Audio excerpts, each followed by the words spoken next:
Bob and Brad, the two most famous physical therapists on the internet.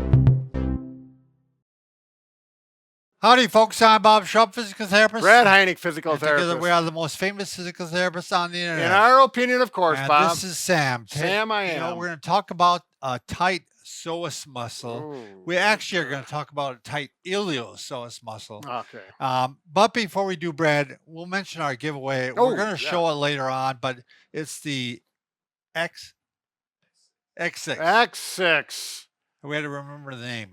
But show it real quick. Yeah, it's a nice gun. It's nice. It's a very powerful gun that will massage deep. Yeah, we'll show you in a minute. Yep. Okay, what muscle are we talking about here? Brad, I'm going to move this for a second. Oh, here, let me do that, Bob. Okay. So we're going to get rid of this. Represents a ligament that we're going to... So this is a very crude demonstration, but this is the psoas muscle. Yep.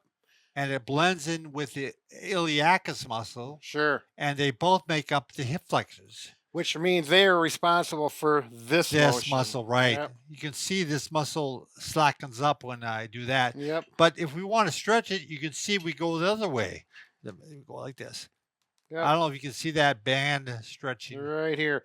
So stretching the hip flexor muscle, contracting it does this. All right. And this is supposed to be the inguinal ligament.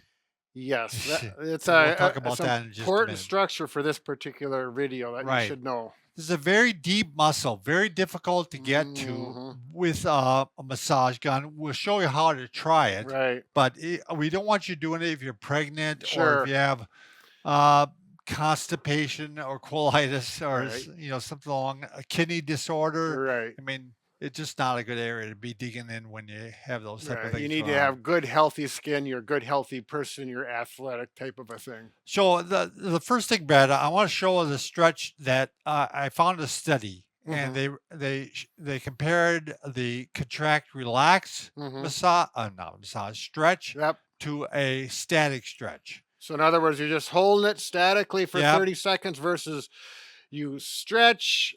And then you relax, and then you tighten. Yeah, we'll show it in just a bit. So we're working on this muscle, the hip flexor muscle, the iliopsoas complex, if you will. So, Sam, we're bringing Sam back. Yeah, that's right. So this is the muscle we're stretching right in here. So you start off by bring this leg up, Brad. Yes. Now, ideally, what you want to do is you want to tighten that muscle for 10 seconds. So you got to put your hand down here on the thigh and push up against the hand. Yep. And so if my hand wasn't there, the leg would pop up like this. Sure. But this is preventing me from doing that. 1, 2, 3, 4, 5, 6, 7, 8, 9, 10. That was pretty fast, 10. 1, 2, 3, That's good enough. 4. I'm just kidding. After Bob. 10 seconds, then you're going to stretch it by letting it do a static stretch by pushing down. Yep. I'm actually going to push down because when you activate one muscle, it actually relaxes the muscles on the opposite side. The antagonist. Right. Yes. So the glute muscle is pulling down, relaxes. It's a great way to stretch this muscle.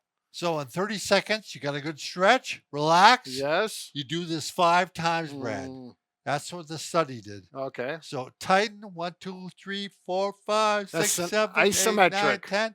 And then the 20-second stretch. If you had someone, a partner that you trusted, it'd be a lot better. Yeah, we could do a little manual push here, but not real aggressive. You don't want to hurt them. So there you go. That's the one the study showed. Now we're talking about the agonist and antagonist. So the way the body works, it's really a strange thing. But when you tighten one muscle, let's say I tighten the bicep, or I contract the bicep. The opposite muscle automatically relaxes. Right. And it makes sense because if it wouldn't relax, you couldn't move the arm then. Yeah, if they both turn out, well, it just becomes a motion stationary thing. So yeah, it does make sense when you think about it. So we got the antagonist, the antagonist, and it flips around depending on which way you move. So quite often, if you loosen up the hip flexor, you can then fire the hip extensor, which is the glutes. Yep. So now that we thoroughly confused everyone with that terrible explanation, just believe us. So you want to tighten up the glutes. You want to strengthen them, and that'll help stretch your hip flexors. Right. So one thing you want to do is hip thrusts are really good one to do. Yes. Now you could do this off a chair, an ottoman. I like to do them off the edge of my bed, Brad. Yeah. If you happen to have a bench for a bench press, they work really well. But a lot of people don't have one at home. Mm-hmm. So I'm going to go ahead and I'm going to squat down like this, Brad. Yes. And I got my elbows on the bed. And I'm going to go ahead. And when I lift up like this, a hip thrust, I actually want to make sure I squeeze the buttocks together. Yes.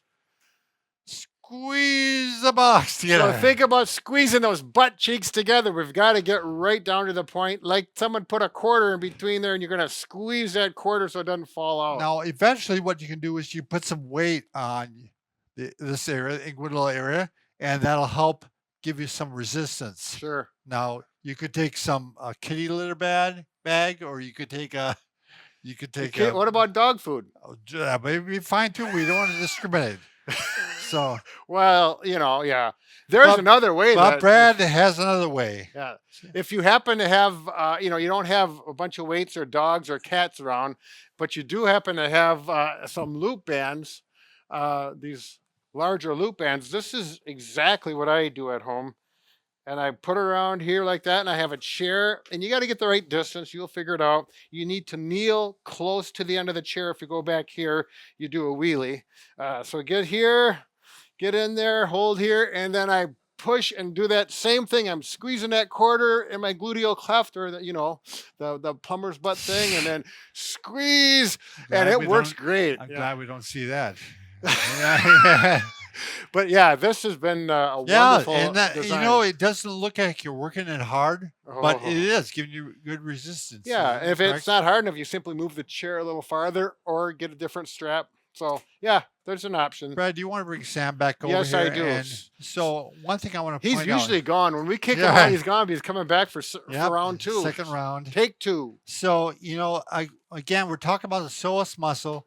The psoas muscle actually attaches up into the back. Yep. All 5 vertebrae. Sure. So why the lumbar vertebra? We probably should explain why we want to stretch the Brad, because if it's tight, it's going to pull on the vertebrae, pull you over, and then you'll try to straighten up, so you'll hyper extend your back. Right. Poor posture promotes. There's a number of things. Yeah. It'll give you an anterior pelvic tilt. So all those things we want to prevent. My son Matt had this. Oh, right. I remember you talking about that. Yeah, so we had to work on that. But so if you want to try the massage gun, it's a little tricky.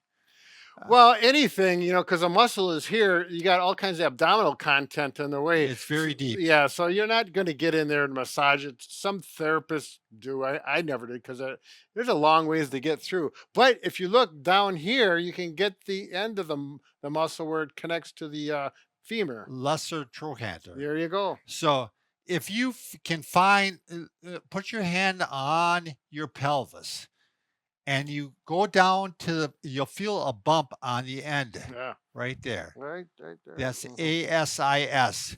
Now from there to here, that's the inguinal ligament. Which is the black. Yeah. Structure. Basically, you just want to go lower than the ASIS and maybe a little bit over, Brad. Yeah, and if I took my pants off, and everyone knows that crease right there between the femur and the stomach, that's the inguinal ligament, that crease. And that's where I got this pink marker. So anyway, you want to stay pretty close to the bone, but not on the bone. And you don't want to go this way. For what reason, Brad? Well, Bob, it's privates down there. Yeah, that, and there's someone. Oh yes, yeah, we've got the what do you call it? Lymph nodes. Lymph nodes. That pink thing represents one of the lymph nodes, and you do not want to massage, particularly with a massage gun, on the lymph nodes. Brain fart we had just. Yeah, well, I was also thinking of the nerve, artery, and vein. Oh, another, the triad. Yep. Yes. So you want to stay off the lymph nodes. You want to stay off the artery. You want to stay off the nerves, and stay a little bit more to the side. So, Brad, you want to put the muscle on relax. So yes. The muscle, you should be sitting with the hip bent. So I'm gonna I could probably do it like this. I'm flexed a little bit. Right. And I've just got the pink line here because that represents that inguinal ligament, the femoral crease. So I'm going to stay well below it. We don't want to hit those structures. And actually, you know, it works out. I feel really comfortable here. And you can tell when you start getting close to that inguinal crease, it's like, oh, it's a little tender. You know, the body says, yeah. So get in over here and you can work that. Oh, yeah.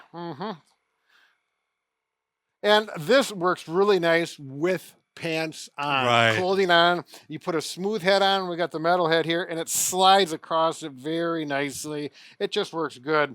And do it as needed. And then you also can work, you know, the quads. All the way down the quad. You can go back and work your glutes a little bit as well. And the IT band. IT band on the side. I mean, if you're here, you might as well do some of the surrounding structures, and it all feels good too. And this one has some pretty good travel, right? Right. Yep. The travel, the amplitude, how far this goes back and forth, it's got a really good stall force. You're not going to run out of power with this. It's the only one I've seen that has the metal head, right? Yeah. Which is a little more aggressive. So this is for those people who want to get pretty darn aggressive. So there you go. That's how to release that muscle. Anything else, Bob? That's it. Oh, sorry. We went through stretching. We went through the massage gun, the massage gun, thrust, the antagonist theory of we covered it all. Reciprocal inhibition. Yeah. Bob, I'm feeling very smart. Yep. Yeah, be careful in Even everything that you do. Couldn't come up with lymph nodes, but well, that was just a brain fart. That happens. Yeah.